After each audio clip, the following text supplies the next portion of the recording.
Di sini kita akan belajar tentang pelajaran IPA, yaitu tentang sistem pencernaan pada manusia. Kemarin kakak udah ada kasih dasar ke grup 7 soal tentang sistem pencernaan pada manusia. Oke, di sini kita akan bahas penjelasan mengenai 7 soal yang kakak berikan kemarin kepada kalian. Oke, soal yang pertama itu coba jelaskan perbedaan antara pencernaan kimiawi dengan pencernaan mekanik. Perbedaan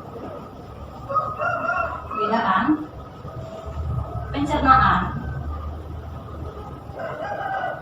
mekanik dengan kimiawi. Oke, sini akan kakak jelaskan. Kalau dia pencernaan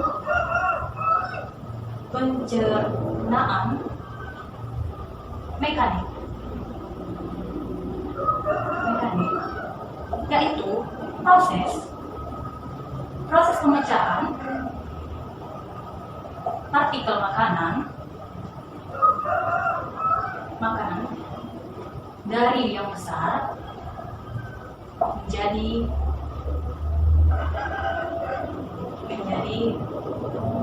bagian kecil. Ini dengan bantuan gigi. Oke, ini adalah pencernaan mekanik. Ya, yang kedua, kalau dia pencernaan kimiawi,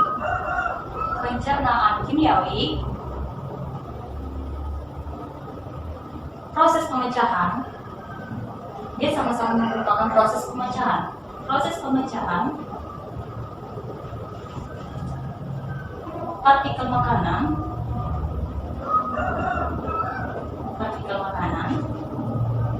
dari yang besar menjadi molekul kecil dengan bantuan enzim.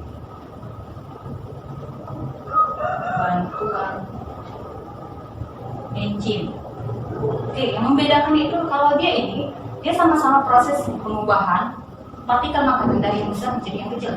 Ya, tapi dengan bantuannya yang berbeda. Kalau dia mekanik dengan bantuan gigi, sedangkan kalau pada kimiawi dengan bantuan enzim. Dan biasanya pencernaan ini terletak atau terjadi, kalau dia mekanik terjadinya pada mulut dan pada lambung. Sedangkan kalau pencernaan kimiawi itu terjadinya pada mulut, lambung, usus halus dan pankreas. Oke, itu untuk soal yang pertama. Sampai di situ sudah paham kan, Dek? Jawabannya. Oke, yang kedua itu soal nomor kedua. Sebutkan kelenjar makanan yang terdapat pada usus 12 jari. Yang kedua, kelenjar makanan pada usus 12 jari. Pada usus 12 jari itu ada 3. Yang pertama itu adalah tripsin. Tripsin itu dia menguraikan protein menjadi asam amino. Ya. Kalau yang kedua amilase, dia menguraikan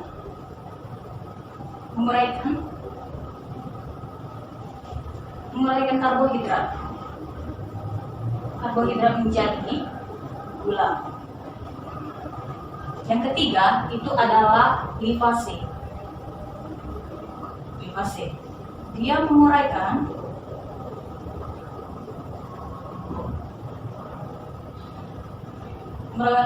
lemak menjadi gliserol. Oke.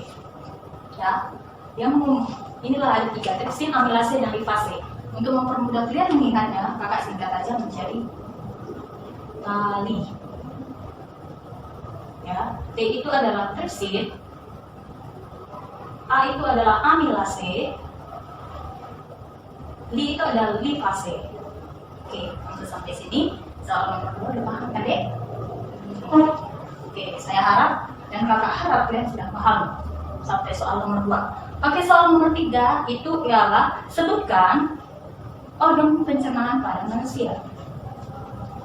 Soal nomor 3. Sebutkan organ pencernaan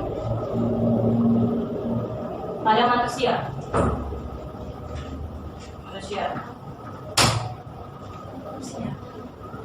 Manusia itu terdiri atas. Yang pertama itu adalah mulut. Seperti kita ketahui, fungsi mulut ini adalah mengunyah, melumat, dan juga menghaluskan makanan. Yang kedua itu adalah kerongkongan. Fungsi kerongkongan ini, sesudah makanan yang dihaluskan tadi dilumat, itu sudah bisa dicerna. Kerongkongan ini lalu berfungsi sebagai saluran menyalurkan makanan yang sudah dicerna tadi menuju ke lambung. Fungsi lambung inilah nanti memproses pencernaan itu secara kimiawi dan juga mekanik. Ya, yang selanjutnya itu adalah usus halus.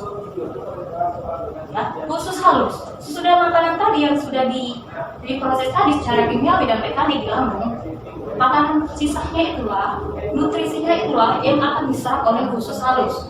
Dia berfungsi sebagai menyerap nutrisi atau sari-sari yang sudah makanan yang sudah diproses. Yang nomor 5 itu adalah usus besar. Di usus besar inilah nanti sesudah diserap tadi nutrisinya tadi, sisanya tadi disimpan di usus besar.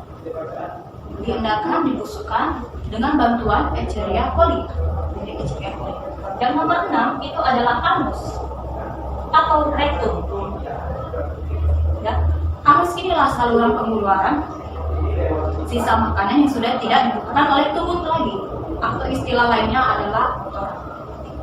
Sampai nomor 3 ini sudah paham ya adik-adik? Kakak harap kalian sudah paham mengenai jawaban kakak ini mengenai soal nomor 3. Oke, kita lanjut ke soal nomor 4. Soal nomor 4 ialah sebutkan gangguan yang terdapat pada sistem pencernaan pada manusia. Soal nomor 4. Gangguan pada sistem pencernaan pada manusia. Itu terdiri atas diare itu dinding lambung yang mengalami iritasi.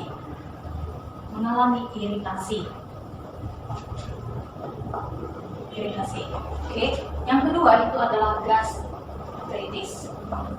Gastritis ini ialah peradangan dinding lambung.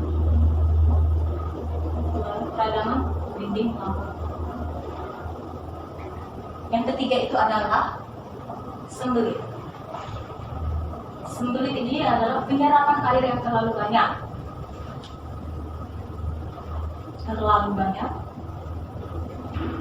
dan kurang mengkonsumsi makanan yang mengandung serat.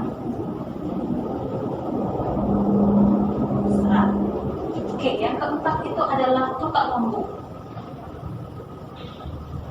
Tukak lambung itu adalah luka yang terdapat pada lambung.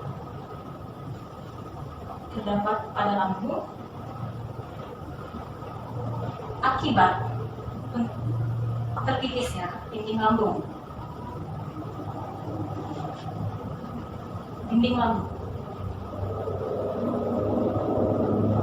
Yang kelima yaitu hemoroid atau istilah lainnya adalah wasir. Ini akibat penyempitan pembuluh darah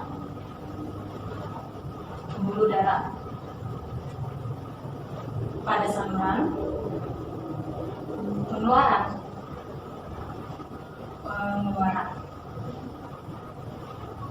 Yang selanjutnya itu adalah sariawan,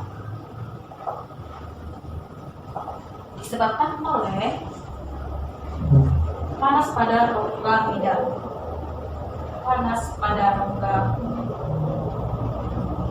bidang.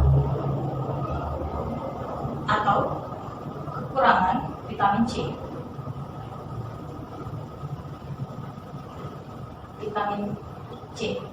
Oke, sampai situ soalnya nomor 4. Adik-adik sudah paham kan?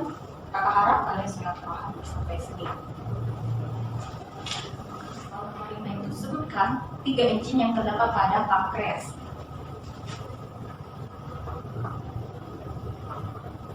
Tiga enzim yang terdapat pada pankreas. Yaitu yang pertama sama dengan kelenjar makannya yang terdapat pada lambung tadi. Yang pertama itu adalah trypsin, yang dia itu menguraikan. Masih ingat tadi trypsin menguraikan apa kan? Menguraikan protein menjadi asam amino. Oke, yang kedua itu adalah amilase. Enzim amilase ini menguraikan karbohidrat menjadi gula.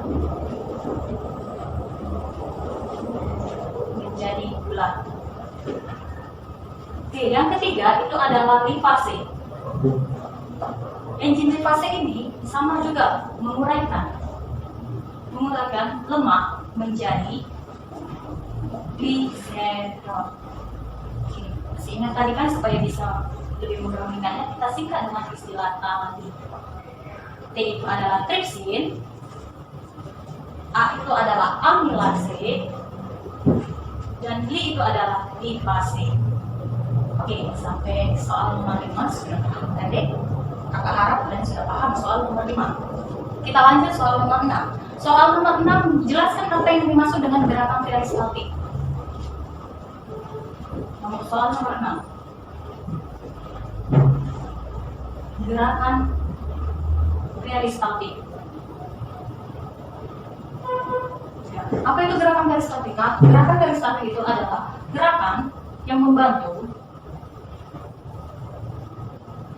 dalam proses pencernaan kimiawi dan mekanik di mulut atau di bagian mulut, kerongkongan, dan lambung. Apa yang terjadi jika gerakan peristaltik ini mengalami gangguan? Maka di saat kita akan mencerna makanan atau memproses makanan secara kimiawi atau mekanik, dia akan mengalami gangguan yang susah dalam proses penebalan atau proses pencernaan. Ya. Oke, yang soal nomor 7, jawaban dari soal nomor 7, yang di situ soalnya sebutkan organ yang terdapat pada mulut. Organ yang terdapat dalam mulut. Di dalam mulut. Itu ada tiga. Yang pertama itu adalah gigi. Seperti kita ketahui, gigi itu berfungsi sebagai pengoyak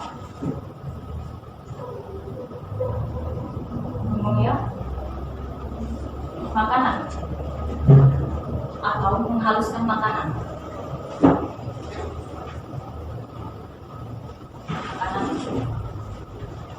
Yang kedua itu adalah lidah. Fungsi lidah seperti kita ketahui untuk merasakan makanan dan membantu mendorong makanan ke kerongkongan.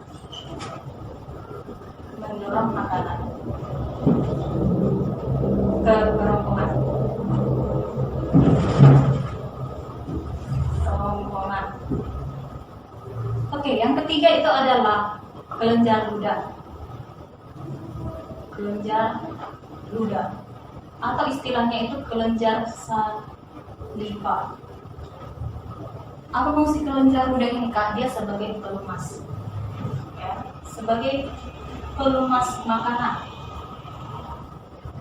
agar makanan itu mudah untuk dicerna, dan juga dia berfungsi sebagai